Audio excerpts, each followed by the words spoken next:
Thank you. I've just been sitting here all day feeling increasingly gratified that my talk, as I've planned it, seems to dovetail very well indeed with the theme of the overall day as it appears to me. It seems as though a lot of what we're talking about is using specialist evidence to bring out unexpected or much more illuminating results than we might expect had we not had the specialist knowledge to interpret it.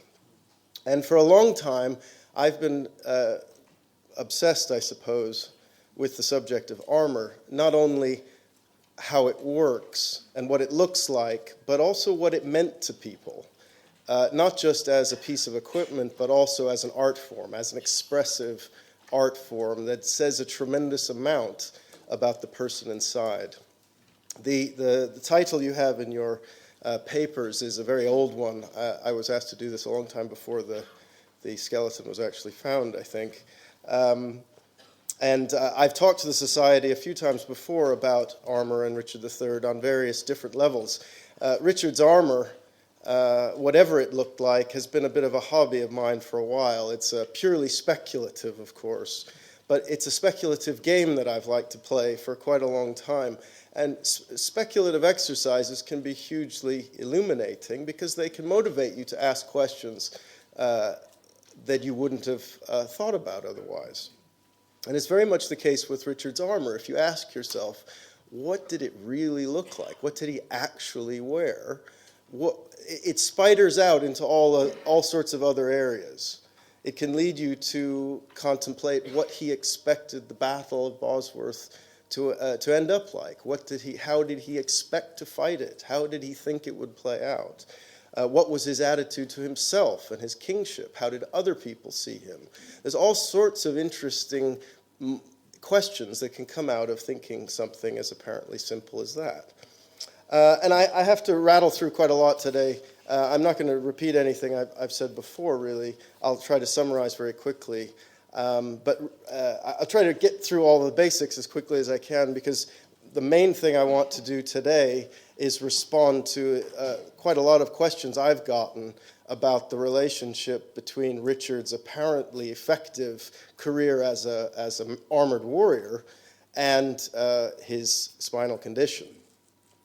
And I think Philippa's reaction on the program that was taken out of context by the edit of the program has been kind of expanded to apply to scoliosis in general. How could people with scoliosis wear armor? That's impossible. And it's obviously not. So I just want to talk a little bit about that. Now, I show you first this interesting breastplate. This was sent to me with an inquiry shortly after the results of the dig. As someone has discovered a breastplate made for someone with scoliosis. It's not, obviously. This is a whole series of distorted pieces of armor from the old Zeughaus in the German city of Nuremberg. And all of these pieces have been variously misshapen by a fire in the building, and this is what's happened to them. But the reason I wanted to show them to you is quite serious. I want from the very beginning to make a key point. There's all sorts of myths and misconceptions and misunderstanding that flows out of the subject of medieval and Renaissance arms and armor. And one of them is this kind of very modern conception of an armor as this very static, hugely strongly built and heavy thing, bit like being locked in a bank vault and then having to ride a horse who's on the other side of the bank vault door. And some forms of jousting armor do feel like that, but this is not what we're talking about. On the other hand, sometimes we have an idea that armor is rather more flexible than it should be, and this is usually given, this illusion of flexibility is given by Olivier, whose armor was made out of rubber, as far as I'm right. Yes. Actors don't like to go through, very much physical discomfort if they can avoid it. And they have to be fair, they have to wear the equipment for long periods of time. So this was made out of rubber, and it looks like rubber. It's a bit too flexy. The reality is somewhere in the middle. Incidentally, this is a very famous image of Richard, and it's very common to imagine him wearing armor of the German so-called high Gothic style of his own time. And this is the style that you will see in the majority of reconstructed artworks and things. And the result of one of my previous talks to the Society was that, in fact, there's very, very little, practically no evidence for the use of German armor, plate armor in England. They liked German mail, but they didn't tend to wear German plate armor. But an object in the Wallace collection, the famous Gothic armor for man and horse, which is here shown without the horse, just to give you a better comparison. It's a very famous armor in the Wallace collection. It appears in all the books in the Wars of the Roses. And for many, many years, it's been basically transported straight out from the Wallace collection gallery onto the battlefield at Bosworth and just stuck a crown on and off we go. And that's the more famous version of the image. But again, this is very misleading. The problem with reconstructions is they're very seductive. And if they're wrong, they can give very wrong impressions that can last for a very long time. So you can see Olivier here is wearing a version of A21, this armor. This was the designer's primary reference for Olivier's armor. The very distinctive form of the tassets, the elbows in particular, is very easy to recognize. My predecessor at the Wallace Collection, Sir James Mann, advised Olivier in the film, and hence it's a sensible sort of thing it's an understandable mistake to make. We always have to use the evidence that's available to us. The Society knows the problems of having to use what evidence is available to you. Sometimes it's not very much. But there are really two choices for Richard's armor, as it really was at Bosworth. And I haven't made up my mind completely about which choice I feel is strongest, although the grave find has shoved me back into one of my old ideas for reasons I'll explain. The first option is an armor of the English style, the very characteristic style of armor that's represented on knightly funerary monuments of this period. It's very, very accurately represented. We are not talking about artist patterns and just generic armors. Each of these effigies is hugely expensive, at least twice the annual wage of most people, most noble people. And it's redolent with all kinds of meaning. So the accuracy was very important to these people, and the technical accuracy of the armor on the effigies is often very impressive. This is the style of armor that's worn by a number of notable Yorkists whose effigies survive, including a number of members of a couple of members of Richard's household or his brother Edward IV. You can see here the famous Yorkist livery collar being worn on this effigy. This style was not definitely, but probably closely associated with the master armorers working in London in the 15th century. And I think it's probable that Richard worked very closely with one of these masters, either a London master or perhaps a York master, we can't be certain. So I think one of the choices is English, but of course another choice for Richard's armor is Italian, imported Italian armor. There was quite a lot of imported Italian armor coming into England. There's a fair amount of documentary evidence for it, and a certain amount of artistic, pictorial, sculptural evidence. This is an interesting archival mention of Richard himself buying 168 complete Milanese armors soon after his coronation, in the middle of his reign, no doubt expecting trouble and wanting his household troops to be suitably accoutred. 560 pounds in the late 15th century is a huge amount of money, but he was getting a large number of armors for that. The individual armors themselves weren't costing that much. £3 is less than half, and even as low as 20% the cost of a fine English armor.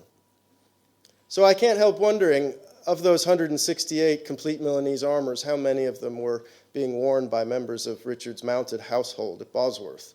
It's an interesting question, but this document is not evidence of Richard buying armor for himself.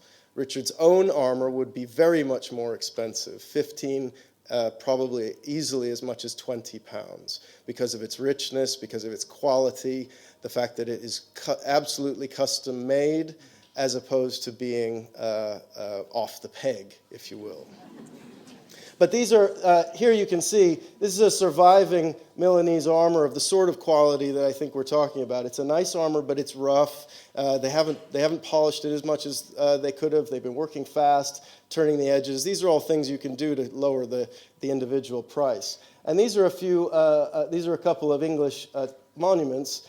This fellow was killed at Tewkesbury. He wasn't, but they both show armors. You can see how closely the effigies are representing the real equipment. It really is quite stunningly done and underappreciated. Now, interestingly, though, there's very few English monuments that show these Italian armors. And that, I think, is because most of the people who could afford a monument could also afford something richer and more expensive than a off-the-peg Italian armor. So generally, when you see Italian armor, it can be in cheaper forms of material, cheaper than alabaster anyway, although there are a couple of people, a couple of notable examples of alabaster monuments that show Italian armor, but it's very, very rare. The vast majority show what I take to be the English style. I take it to be the English style because it fits English requirements absolutely perfectly. Those requirements were distinctly different than what was needed on the continent, and you don't find this style anywhere else. So this just a little more on the English style itself. It defines itself by being very heavily weighted towards fighting on foot.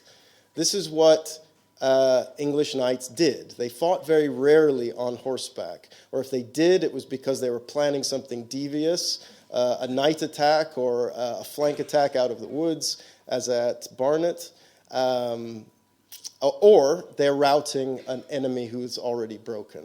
Edward IV did that at Towton. He jumped on his horse and was ready to rout his enemies as soon as they started to flee. But massed cavalry charges into the enemy are absolutely unheard of in English military behavior. And it's one of the things that really characterizes Bosworth as really quite remarkable. It's a remarkable choice that Richard made. The English style tends to be more symmetrical than the Italian style. The Italian style is very built up on the left side because the left side is your rein hand on horseback and you get hit there and you're more vulnerable there. Whereas you need more mobility on the right side. But the English fighting on foot with two-handed swords and poleaxes and things, they need more symmetry, functional symmetry in their equipment. The style is also really remarkable from an aesthetic point of view. It expresses a certain cultural and artistic taste. The English have a very highly developed idea of what they think looks good. I think there haven't been many of these armors rebuilt from effigies. People are starting to do it more. I still haven't published my book on it. I'm working on it. But I hope that more people will start to build these, because I think when you find them manifested in reality, you'd be really stunned by them. They tend to have a very sort of vegetal, floral sort of aesthetic. You know, you have these very large, leafy forms. The flutes are not sharp like German flutes on German armor. They tend to be more rounded, like veins or roots growing across the surface of the armor. So it's a very distinctive style. You know it a mile away. And as a status symbol, as an expensive London-made prestige object, it makes sense that they appear on the monuments. Now, the armors themselves were not at all unused to dealing with physical peculiarities in their clients. Richard III was not, by any stretch of the imagination, probably the only one with an idiosyncrasy to his build. I myself have a broken thumb and wrist on this side, so my hands look different. This is something that has to be allowed for by the armor. The armors are very experienced in making their armor work for the individual, working around any of the individual's problems or peculiarities. Also, one of the armorer's jobs is to make his client look as good as possible, as close to the physical ideal as possible, even when he's probably fatter than he should be, or he's shorter than he should be, or he's taller than he should be. These are all things the armor is very good at finessing. And armorers are no strangers to more serious physical problems. There's some evidence to suggest that armorers also made prosthetic limbs when they were asked to. It's not surprising, the biomechanical experience lends itself to that kind of thing when, prosthetic technology is not particularly advanced in the 15th century. And these are a couple of examples where you can see that the construction is very similar to armor. We have to be a bit careful here because some of these prosthetic limbs might very well be fakes that have used old pieces of armor to bodge them up, essentially. Or they might be 17th or 18th century prosthetic limbs that used an old piece of 16th century armor because it was a convenient bit of metal. So we have to be a bit careful. But nevertheless, there's an association. The point I want to make is that armorers are biomechanics. They are building human exoskeletons, and they have a very intimate knowledge of how the body works, what it will do and what it won't do, and what it shouldn't do. Of course, one famous beneficiary of a prosthetic limb got his hand blown off at the siege of Landshut in 1511 and went on for many years fighting and killing people in the service of the Holy Roman Emperor perfectly happily. Famous Goetz of the Iron Hand, Goetz von Berlichingen, immortalized by Goethe. This is a later image, but it was the only one I could find quickly, and it gives you the idea. This is a much more serious physical impairment than what Richard suffered from the point of view of a martial artist, anyway. And we know he was fulfilling his knightly role for many years, regardless. So the fact that Richard suffered from a form of scoliosis is really interesting from my point of view. Not because it tells us what style of armor he was wearing, but it suggests certain things that had to have been going on to make it work. An armor steel solid armor fits the human body very closely. On a good armor, it should be fitted within millimeters. A good armor, you should be able to look at it set up on a mannequin, and you should recognize what person it is. If it's a good armor and you know the person, you know your friends. Be an interesting test, actually, to run sometime. But I've had armors made for myself, and I've seen them when they are set up for the first time, and I thought, wow, it's like looking into a mirror. But scoliosis presents certain difficulties, certain issues to the armorer that he would need to deal with. Now, I must say that I've not been one of the people working on the skeleton. As I said, I've talked to the Society before several times, but this is just a very general exploration of some of the issues that might have come into play. That, of course, this is speculation and it have to be revised, hopefully, in future work. But, an armor needs to allow movement symmetrically. You need to be able to move on one side and on the other side. And if you introduce an asymmetry to the body, it immediately presents certain problems. If you can see here, this is just another generic representation of scoliosis, similar to what we see on the skeleton. Maybe too severe, maybe not severe enough. I don't know. I'm not a doctor. But it illustrates the points. You sometimes have a one hip higher than the other. The one crucial difference that really is going to come into play in making an armor is the distance between the pelvis and the rib cage. And the distance is very distinctly different one side to the other. Here's me from the back, and you can see that an armor can be a very symmetrical thing. It's articulated on central straps so that the upper body can move inside the lower body on a ball and socket principle. The waist is very, very tightly fitted. This is the natural waist where your body actually bends, incidentally, not your waistline. This has to be absolutely as tight as you can stand because it determines the weight distribution over the whole body.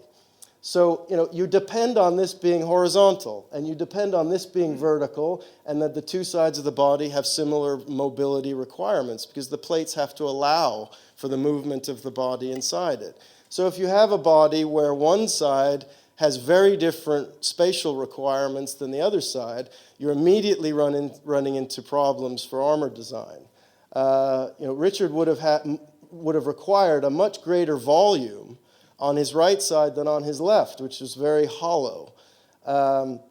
His head is probably not quite central on his torso. His hips were probably not level. And you can see how, if we look at, again, an armor being worn, this is quite a really excellent copy of an Italian armor by a Swedish colleague of mine, Per Lillelund Jensen.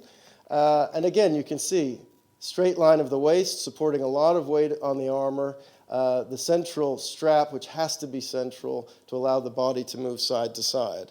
Now, if you have one side of the body needs more space than the other, what do? If you allow more space on one side and less space on the other, then the thing looks really weird.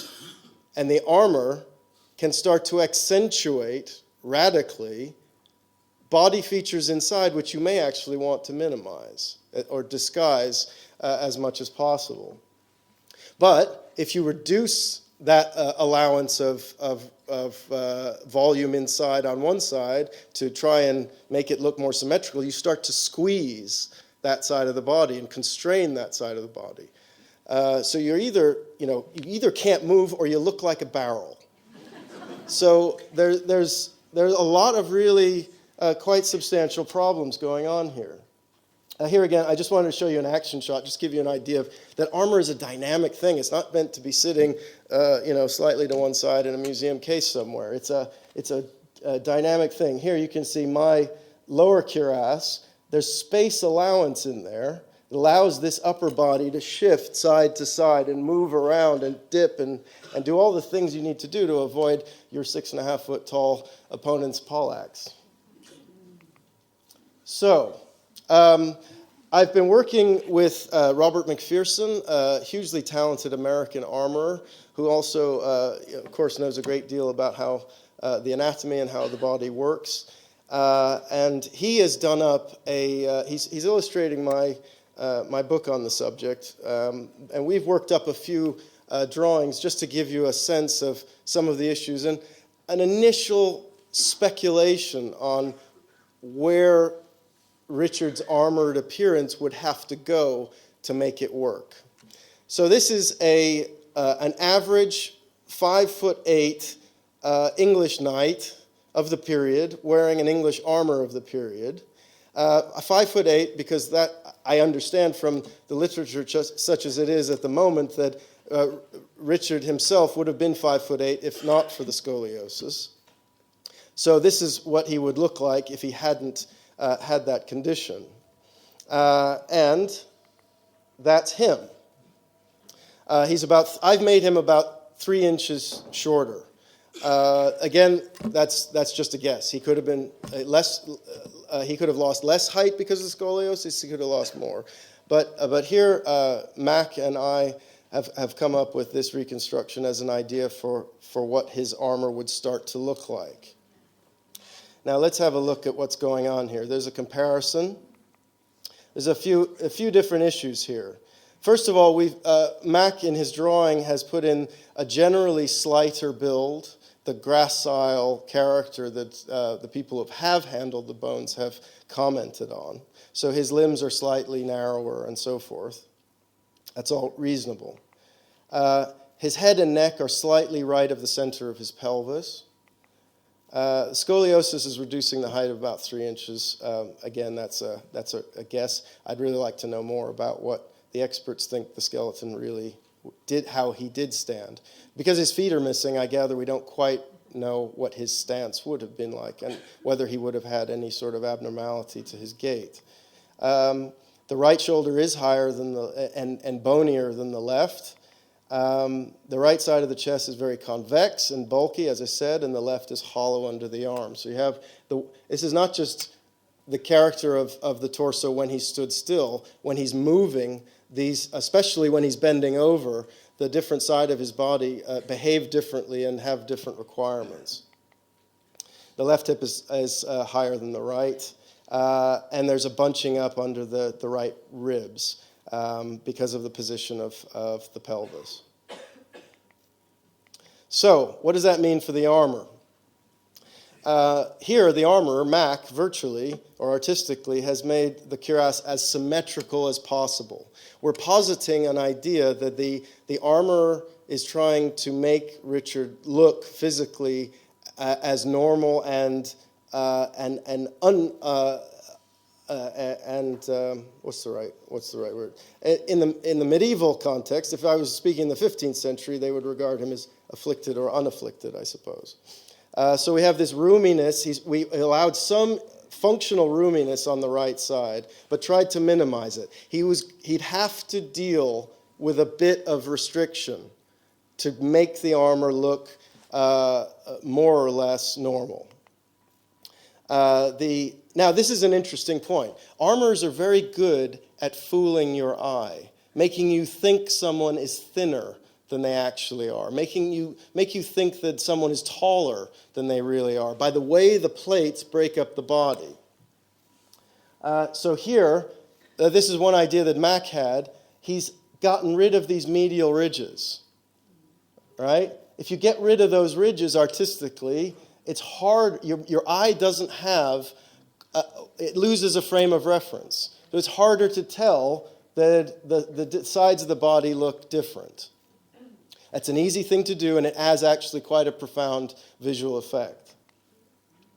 Any asymmetry in the shoulders and the neck would have been covered, they're allowed for in the cuirass, the breast and back plates, but you can cover that feature with the pauldrons, with the shoulder defenses. So you can't really tell that it's there at all. Interestingly, just little things like the wider scallops. He's got points happening much more rapidly, much more frequently. Here they're wider apart. That again breaks up the image a little bit and makes it harder to see that this waist is not level. Also, the tassets, the thigh defenses, have been made shorter to de-emphasize the fact that that Richard's arms and legs are, in ideal terms, too long for his body. The proportions are not quite what they should be in ideal terms. So just there's the comparison from the side. And there it is from the back. One of the things that this suggests to me is that Richard would have had to have quite an intimate relationship with his armorer. The armorer would have to know that body for all of its faults, and he'd have to be able to deal with the king honestly about it. And it's a difficult position for the armorer to be in because he'd have all sorts of opportunity to offend the king, even inadvertently. So it's a very, very tricky business, but he could never have bought an armor off the peg. He could never have sent his clothes off to an Italian armorer to be made remotely. It'd have to be a personal thing. There'd have to be a number of fitting sessions where things were tried, and do they work or don't they? And this is pushed. I've gone back. Sometimes I think he wore an English armor. Sometimes I think he wore an Italian armor. The Italian armor would be better for fighting on horseback. So if he's intending to fight on horseback at Bosworth, an Italian armor makes more sense. But if you need to be able to go and see your armorer, and routinely have this very close personal relationship in developing this thing, then I'm pushed back towards the English armor for Richard now. But again, it's speculation. And finally, the armorer is saved and would be very grateful for the fact that Richard was very anxious that everyone knew he was the king on the battlefield. And so we know that Richard wore a coat armor or a surcoat carrying the royal arms of England over his armor. And in this period, it tended to be a very loose-fitting, flowy garment. And it would have covered up almost all of the weirdness that would be present on the armor. And I have no problem believing that just because you saw the king at Bosworth, there's no reason to think you would have noticed anything strange about him.